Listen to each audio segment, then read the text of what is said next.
আমার এক ফ্রেন্ড ছিল সেনেগালের, নাম আব্দুল ফাত্তা। মিশর আমি পড়ি, প্রথম আমি কালো লোক দেখলাম। মাগরিবের নামাজের সময় 2008 এপ্রিলের 21 তারিখ পৌঁছলাম। আমাদের 11 জনকে নিয়ে গেল সেন্ট্রাল মস্কে। নামাজ পড়তেছি, 100 দেশের ছাত্র নামাজ পড়ে। আল্লাহু আকবার। নামাজ পড়ে সালাম ফিরিয়ে এদিকে ডান দিকে একটা মনকা, বাম দিকে নাকির কুচকুচে কালো। আমি দিছি দৌড়।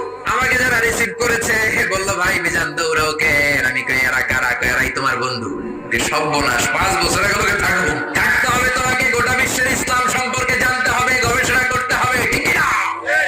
মিশতে শুরু করলাম কালোদের সাথে। কুচকুচে কালো, অনেক লম্বা, চুলগুলো এরকম গুটি গুটি হয়ে থাকে আর গুটি গুটি হয়ে থাকে। আজীবন খবরে দেখতাম, ওই যে নেলসন ম্যান্ডেলারে দেখতাম খবরে, এটিএন বাংলার খবরে দেখা যেত আফ্রিকার মানুষ। এবার সরাসরি দেখতেছি। এই ফাত্তা আমার পাশের রুমে থাকতো, তার পাশে থাকতো চাইনিজ, এরপরে পাকিস্তানি। তো এই ফাত্তা আমার রুমে ছিল ফ্রিজ, ওর রুমে ফ্রিজ নাই। ও পানি নেওয়ার জন্য, ঠান্ডা পানি নেওয়ার জন্য আমার রুমে আসতো। আমি ভয়ে ভয়ে ওর বোতল লয়ে দরজা আটকে দিতাম।